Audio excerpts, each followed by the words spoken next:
All right, I haven't done one of these in a while. This is just going to be a quick tip type situation.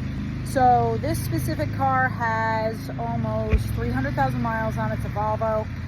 I know a lot of people make fun of Volvos. I don't really care, but I'll tell you right now, Volvos will run forever. I don't make the math, okay? I don't make the rules. This car gets beat on a daily basis. I've been having some drivability issues here and there.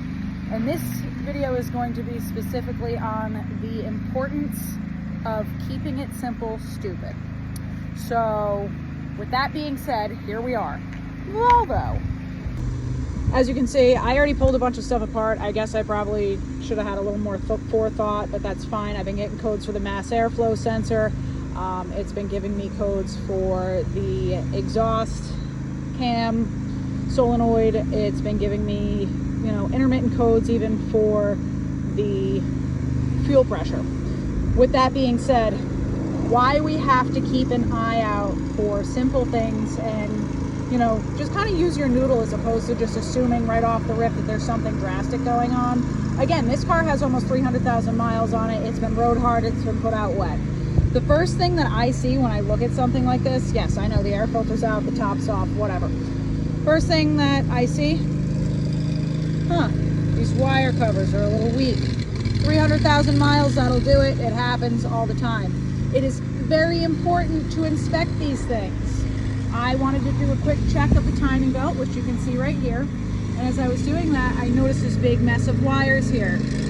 All of the coating had come off, and half of these wires, the actual plastic coating on the wires themselves has started to disintegrate because obviously plastic melts when it's hot, cold on the top of the valve cover here.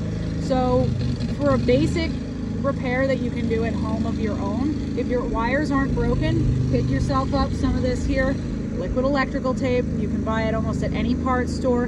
You can just coat the wires in it. As you can see, I've already started circling this in electrical tape because, again, this is a beater vehicle for us. We don't really care if it's perfectly done, but the importance of doing this basic inspection is above and beyond, because something like this right here where these two wires were showing can cause you a whole bunch of engine problems and breakdowns, all of the aboves, and it's really just a quick, simple fix.